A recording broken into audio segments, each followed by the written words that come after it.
Gavel is for educational purposes only. While Chris and Jamie always try to provide accurate information, the law is like what I'm willing to eat. It's always changing. This podcast is not legal advice and does not create an attorney-client relationship, but they promised me it would be a lot of fun. For you. Can I get my candy now? So the kids are alright. So the kids are alright. Hello, everyone, and welcome to Chalk and Gavel, where we explore how the law shapes education one case at a time. I'm Chris Thomas. And I'm Jamie Cudlitz. Welcome, everybody, to our first episode. Today, we are going to talk to you a little bit about a case called Peltier versus Charter Day School. It's all about dress codes and charter schools.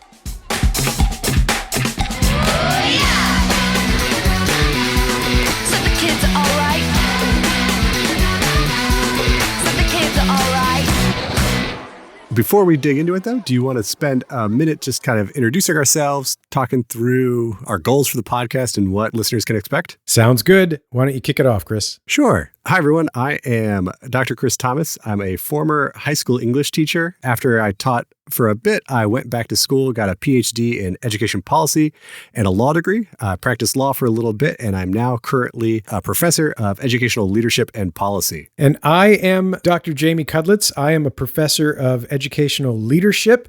And before that, I was a middle school math teacher, a middle school assistant principal, middle school principal. And Chris and I both just have a big love for school law and its effects on schools. Oh, yeah. We're big old nerds. Yeah. So, we wanted to create this podcast for anybody who is a school administrator, a teacher, a policymaker, or just people interested in education, to try to illuminate a little bit about how the law shapes what happens in schools. And we wanted to make it interesting and fun and accessible. Yeah, accessible and demystifying, because I think a lot of folks, they hear the law or someone says oh, well, the law says this, as if the law is this mythic thing that exists outside of us that is incomprehensible. And so I think a big part of what I hope to get out of this podcast is helping folks kind of feel more confident and empowered within the law so that they feel more equipped to navigate all of the different ways that they have to navigate the law in their daily work. Yeah. So what's the format going to be like, Chris? How are we going to lay these things out? Well, because we're both educators, the first thing we're going to do in most episodes is we'll have some bell ringers. So we'll start off with a few quick stories about things that are current events, things that are happening that impact education and that kind of intersect education and the law.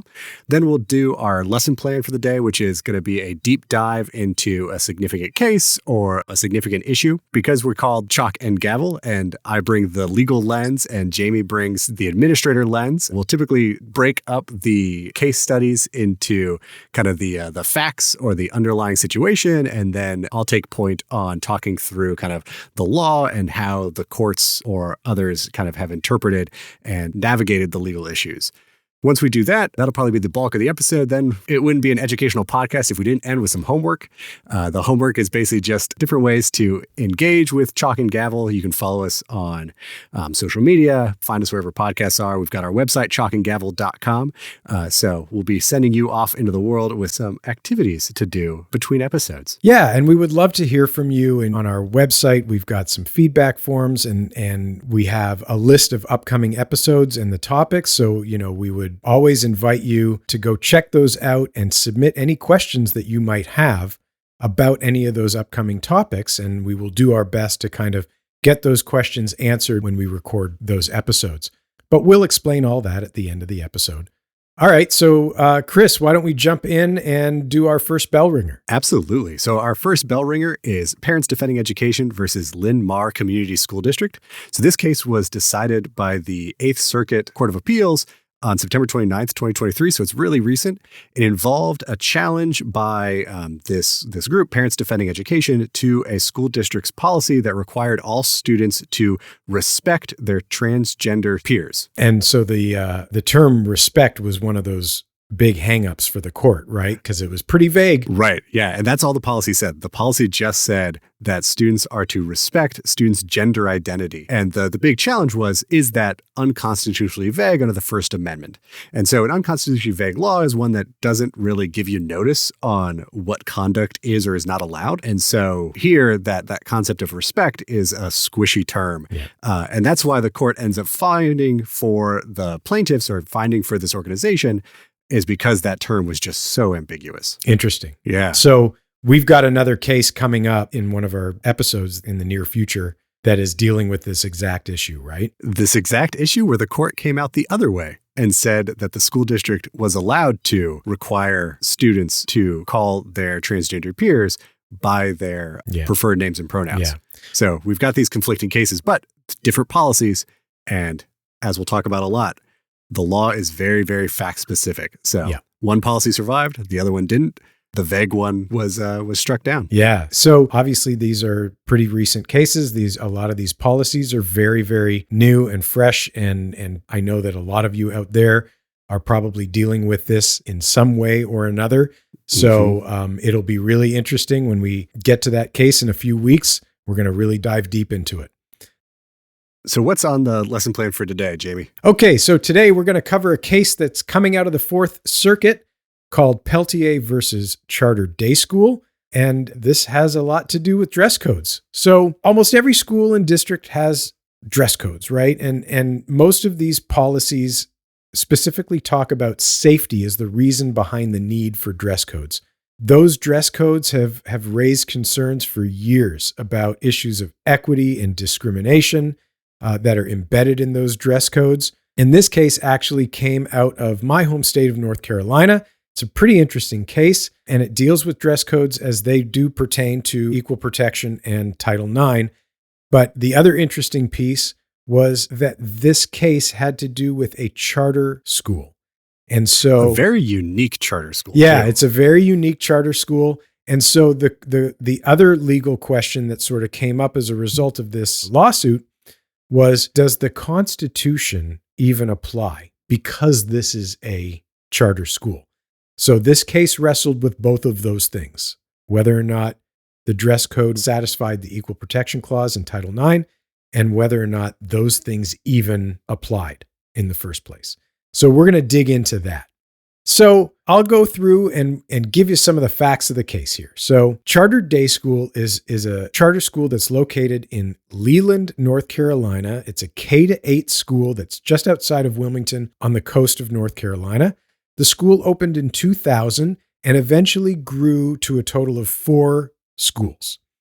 At some point between 2020 and 2022, according to their school's website, they changed the name to Classical Charter Schools. So enrollment at these schools is open to all students who are eligible to attend North Carolina public schools, and it receives 95% of its funding from federal, state, and local governmental authorities. And the school espoused a, quote, classical curriculum and, quote, emphasized traditional values, unquote. It included language like the school has a traditional curriculum with traditional manners and traditional respect. Yeah, I can see why they put classic into the name after they changed it. Yeah. And really interestingly, one board member of the school explained that the school operates, quote, more like schools were 50 years ago compared to now, unquote. So that's another interesting statement, right? Right. There's a lot of value-laden ideas in there. So this idea that like kids were kids back then, they had more respect for authority. So it seems to be becoming more and more clear that there are a lot of values, very particular values in place at the school, and we'll see more of them as we explain more of the details here. So as a part of this, the school's educational philosophy, the school implemented a dress code. And it said in their literature, the dress code was meant to, quote, instill discipline and keep order, unquote, among students. Mm-hmm. Which, okay, that's fine. That's not dissimilar from the stated reasoning behind so many dress codes out there. Like that, we can get behind that, right? Yeah. Order, safety, that all seems legit. Exactly. Like, we've got a school to run here. So there are things that are going to cause significant disruption. We've got to be able to address that as a school. Okay, we get that. Their dress code had a lot of requirements, like all students must wear a unisex polo shirt and closed-toed shoes, which closed-toed shoes on stairwells and stuff like that can be a safety thing. I get it. Chemistry labs. Right, exactly. Yeah. So it said no to things like, quote, excessive or radical haircuts and colors. Here we go with your squishy language again, right, Chris? Yeah, right. What is a radical haircut? Exactly. It didn't want boys wearing jewelry. It required female students to wear a skirt, a jumper, or a skirt, while boys could wear shorts and pants. Traditional, standard kinds of outcomes for failure to comply were in their literature: disciplinary action, notification of the student's parent, removal from class, or even expulsion. Those kinds of things, not necessarily uncommon in a lot of dress code literature. Sure. And, it's important to note that according to the suit, no student had ever been expelled for violating the dress code. But they could have been. But they could have been. been. The policy. Yes, exactly. So, yeah. One interesting thing about the dress code for me is it requires girls to wear skirts, which is kind of the subject of the case that we've got here. Yeah. But it also binds boys in really interesting ways too. So like, we're going to spend a lot of time talking about whether the dress code is discriminatory towards girls, but boys can't wear jewelry. Boys have to wear shorts or pants. So like, this dress code didn't just bind girls. Right. It also required boys to dress or present themselves in certain ways as well. I think that's really interesting. And like that's something the case doesn't really address, but it's actually one of the school's arguments for why the dress code was okay is because, hey, this equally binds boys, or it's equally burdensome to boys as it is to girls. Right. Which it is, but I don't know if that makes it right or if it makes it twice as wrong. Oh, yeah. Good point. So here's how the whole case started. We have a mom of a female kindergarten student whose name was Bonnie Peltier, and she objected to the school's skirt requirement. So after her objection, the school issued a response. The founder of the school, Baker A. Mitchell Jr., sent a response, and I will read the response directly here. The response said, "The trustees, parents, and other community supporters were determined to preserve chivalry and respect among young women and men in this school of choice." There's a lot to unpack here, right? Preserve chivalry. School of choice is really interesting because it's like, hey, wink, wink, nudge, nudge. You don't have to send your kid here. Yeah. You don't like it? Go somewhere else. Right. So it goes on to say, for example, young men were to hold the door open for the young ladies and to carry an umbrella should it be needed. All the time? I guess, even if it's not raining.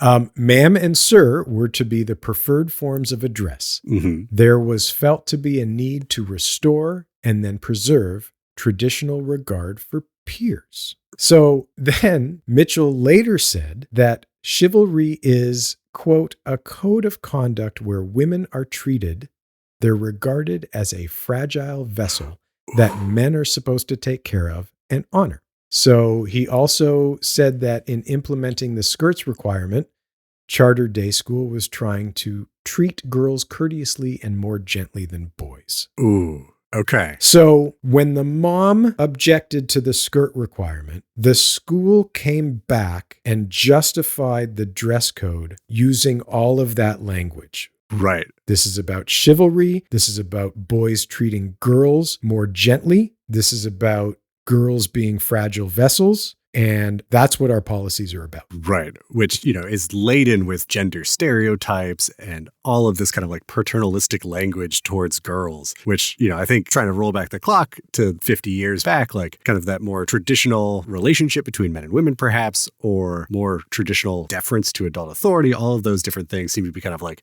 packed up. So I'm not surprised, given what we know about the school, that that's kind of what they said. Yeah. But when you try to justify policy based on gender stereotypes, you're going to run into some constitutional issues.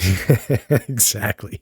Yeah. And so I guess at that point, Peltier was thinking similarly, or the people she was consulting with were thinking similarly.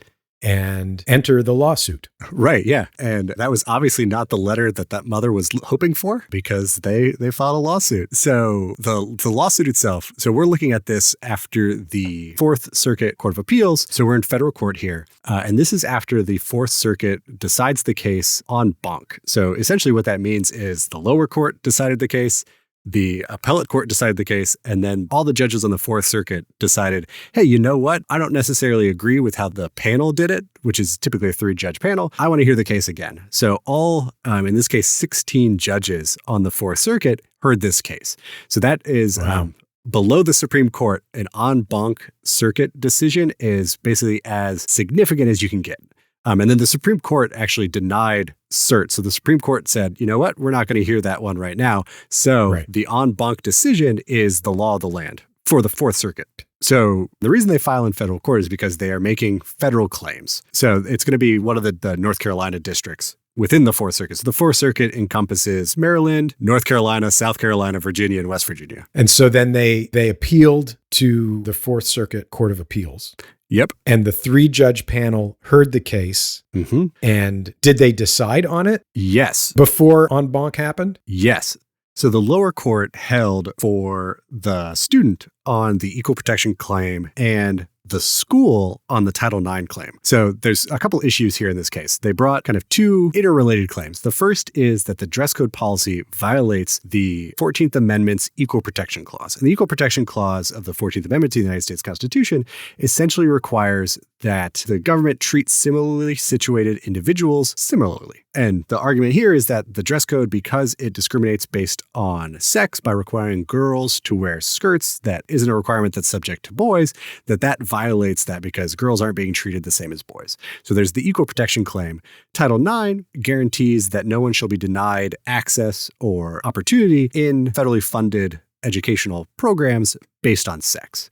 And so the Title IX claim is that these folks are being denied access because the dress code is more restrictive or harmful for them in ways that it's not for boys. Right. And so the lower court here, which was the Eastern District of North Carolina, held in the student's favor on the equal protection claim, but in the defendant's favor on Title IX, basically arguing that Title IX didn't address dress codes, that dress codes were categorically exempt from the umbrella of Title IX. But that all gets shaken up on appeal. Okay. Yeah. So on appeal, we've got the Fourth Circuit en banc. Jamie, jump in if I ever pronounce a legal word wrong, because like I would know. Yeah, right. I'm just glad that you're the one saying Peltier rather than me. Well, I looked it up. I couldn't find anything. I am assuming it's Peltier and not Peltier. When it comes to some of the legal terms, well, it's all Latin, which I didn't take Latin. I did. I should be better at this. But anywho, so the Fourth Circuit hears this case en banc, 16 judges, and we end up with 5 opinions, which it's a lot, but it's not a ton because we've got 16 judges. So that means that 5 separate judges wrote the opinions. But we've got this majority opinion, which has 10 votes. And the majority opinion is answering 2 questions. The first is this charter school, which the charter school itself is a nonprofit, but it's managed by a management company, which is a for-profit. Is this nonprofit charter school a state actor subject to the Constitution? Because if it's not a state actor, it's not subject to the Constitution, and it can violate the Constitution all day because the Constitution does not bind private actors. The Constitution, or at least the parts that we're talking about today, only deal with government action. And so that's kind of a really important issue. And the school is arguing, hey, we're a private actor. We're allowed to violate the Constitution because the Constitution just doesn't apply to us. And so that's the first big question. Majority comes out and says, you know what? You smell like a state actor. You look like a state actor. You sound like a state actor. You're a state actor. Yeah. Which the dissent disagrees with because that's what dissents do. And then there is the second issue, which is, if the school is a state actor, does the dress code violate the Equal Protection Clause? And then a subpart of that, when we get to Title IX, is does this dress code also violate Title IX? Okay. So that's where we're at. The majority says, yep, state actor. This is the most blatant equal protection violation I've ever seen. And then, yes, it also violates Title IX. So that's how the majority comes out. And that's the ultimate significant conclusion conclusions from this case, because this is the first time that a circuit court has held that a charter school is a public actor. And so that has some really important implications, because these charter schools, at least in the Fourth Circuit, and depending on how this opinion plays out across the nation, are state actors, which means now they have to abide by the Constitution. And most of them are probably already doing that because of the way North Carolina's authorization works. You basically have to agree to follow civil rights law. But now that allows individual families to bring these kinds of civil rights lawsuits against these charters, which some of the dissenters were a little worried about. Nervous about? Yeah. Yep. Yeah. No, I mean, it's got big implications for charter schools. And as we know, charter schools are growing and the school choice movement is growing. And so this has some implications for those schools. I think it's also like it's another case, too, that just reinforced what so many other dress code cases have already reinforced, is like, you got to be really, really careful with these dress codes, right? Like, you can't base them on gender stereotypes. You can't discriminate. Even though so many of those cases have already been decided, there's still a lot working their way through the court system. We've got these pieces of legislation now in a variety of states that are dealing with dress codes and students of color and hairstyles and things like that, right? Right. And there's a lot out there. Like, this is not a settled issue. Right. And it's one of those things where, like, how often do you think about your dress code, right? Like, it was probably written 15 years ago. It's in the handbook, but it's something that school leaders need to take a look at as they think through, like, okay, what lines does this dress code draw? And what's the basis for those lines?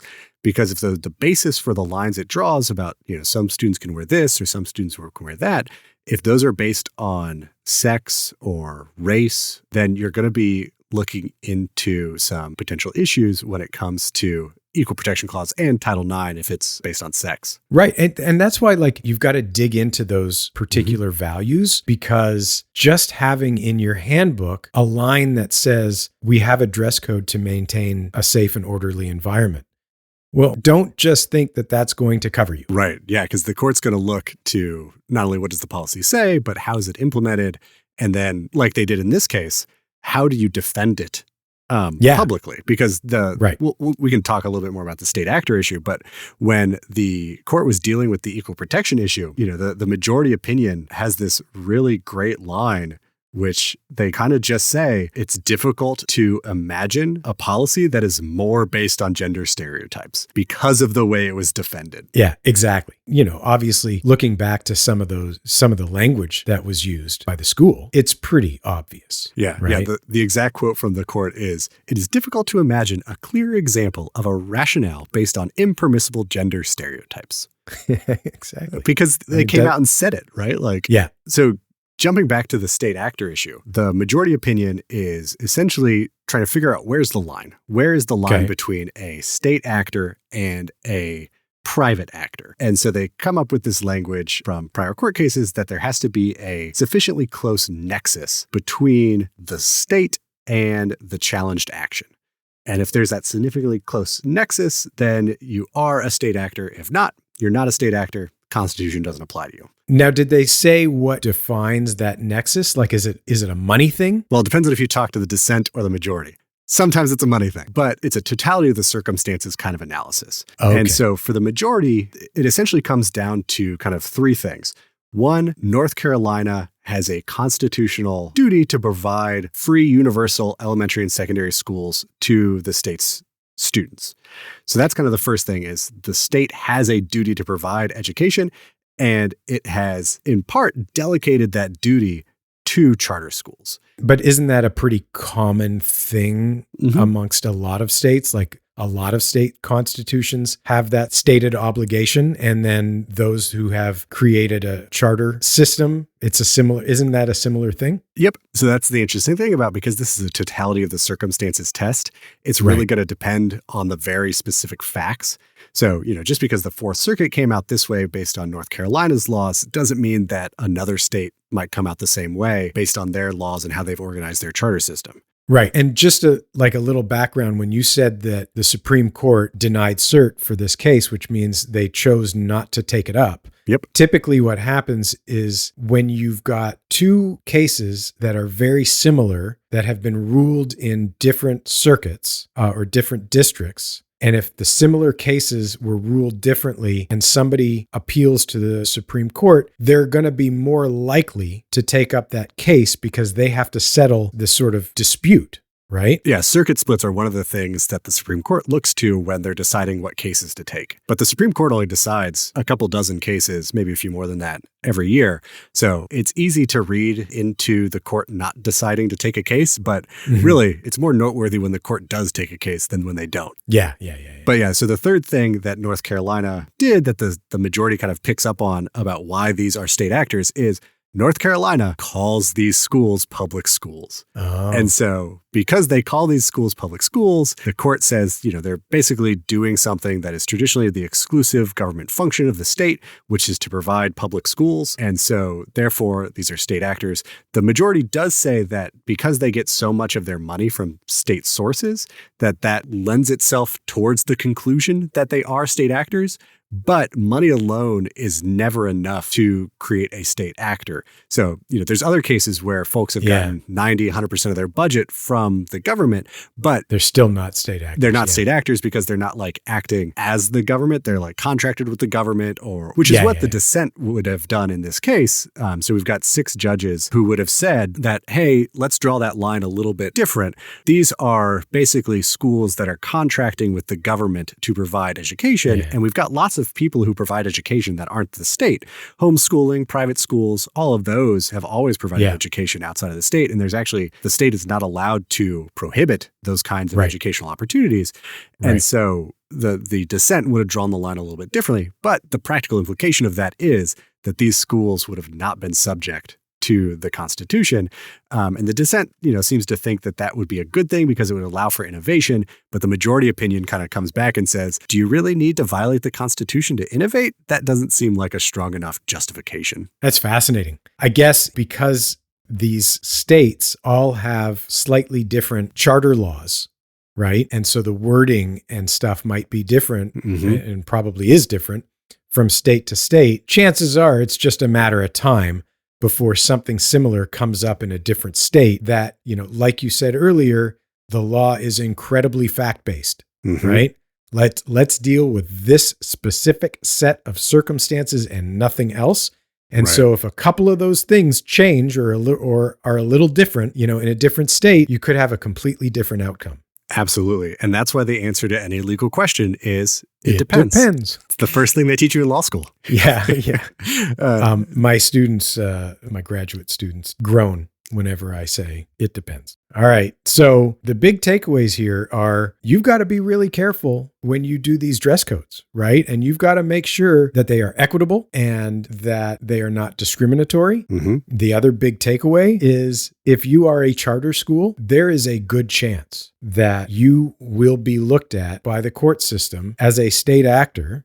Of course, again, this is all context specific. It's going to be state specific as well, but this ruling should cause charter schools to just look very closely at their policies to make sure that they are not in violation of the U.S. Constitution. Yeah, because there's a lot of constitutional provisions that charter schools need to be aware of and that all schools need to be aware of. So this dealt with equal protection, so discrimination based on sex, race, what have you.